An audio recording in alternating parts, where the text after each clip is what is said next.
Hi everybody, it's Mr. Neil. As you can see, we're outside again today, and that's because I wanted to show you the progress that I've been making on my fence. I was hoping to finish it yesterday, but I didn't build as fast as I could because there's parts of it that I don't know how to do, so I'm definitely learning right now. Anyway, I'm out here to read you a story today, so we're going to go ahead and do that. Today's story is about two dogs that love each other, but they lose each other. And it shows the importance of how much you can care for somebody even if they're not around you at the moment. And that's a topic I think is really important and salient right now. I'm sorry. The book, I should always tell you what I'm reading to you before I start. The book is called Boot and Shoe, and it's by Marla Frazee.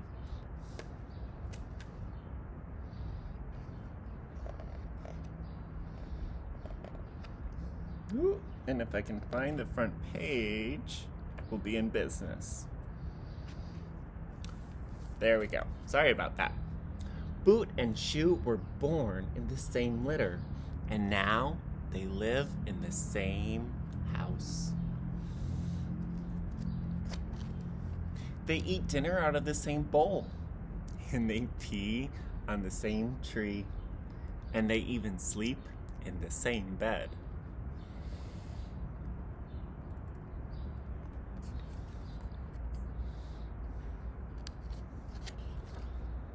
But Boot spends his days on the back porch because he's a back porch kind of dog. And Shoe spends his days on the front porch because he is a front door kind of dog. And that is exactly perfect for the both of them.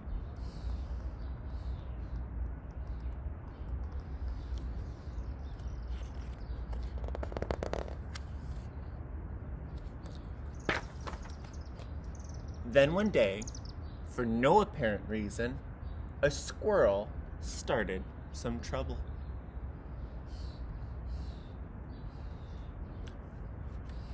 These pages are slippery. It chattered at Boot. It chattered at Shoe.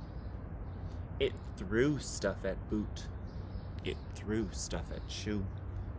And then it got all up in Boot's business. And then it got all up in Shoe's business too. Whoa.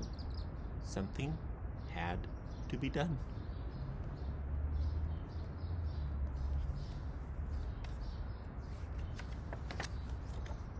So Boot and Shoe chased that squirrel all over the place.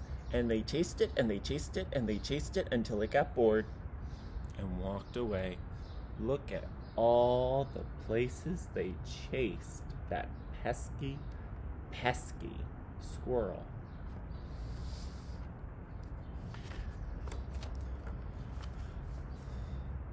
And Boot collapsed, and Shoe collapsed too. But when Boot opened his eyes, he saw that he was on the front porch, and he looked around for Shoe, and Shoe should be there, but he wasn't. Oh no. And when Shoe opened his eyes, he saw that he was on the back porch. He looked for Boot. Boot should be here, but he wasn't. Oh no. Ooh, noisy birds. I don't know if you guys can hear that, but a whole bunch of noisy birds just flew overhead. Boot searched the front porch for Shoe. He looked under things, over things, around things, and between things. But no luck. And Shoe searched the back porch. The back porch for Boot. He looked under things, over things, around things, and between things. No luck for him either. I need to slow down.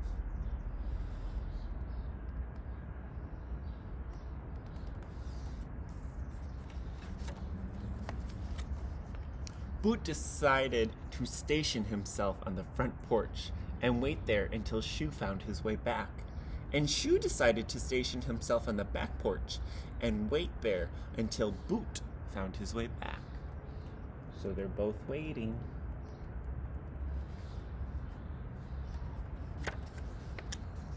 When it was dinner time, Boot's stomach rumbled, but he didn't want to eat dinner without Shoo.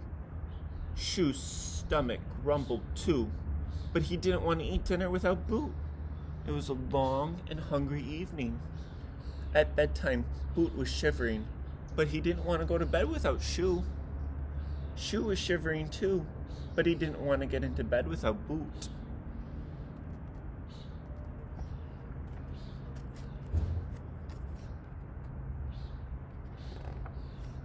Once, during the night, Boot walked slowly around the back porch to see if Shoo was there, and Shoo walked slowly around the front porch to see if Boot was there.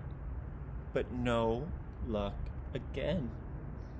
They missed each other.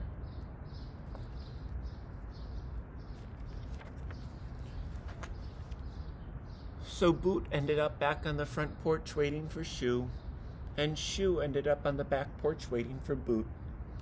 It was a long and sleepless night.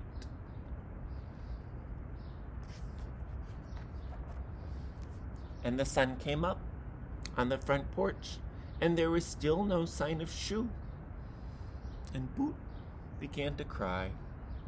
On the back porch, there was still no sign of Boot. So Shoo began to cry too. But even in the worst of times, the dog still needs to pee. Boot dragged himself over to the tree, and Shoo dragged himself over to the tree too.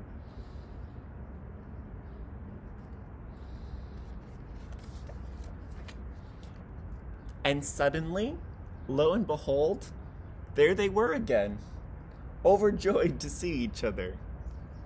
Overtired too.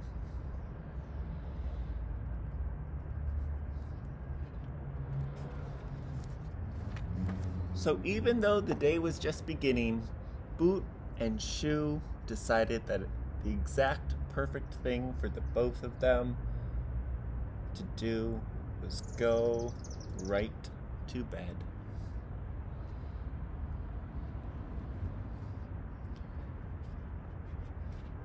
Ooh, and if you look closely, there's that pesky squirrel again.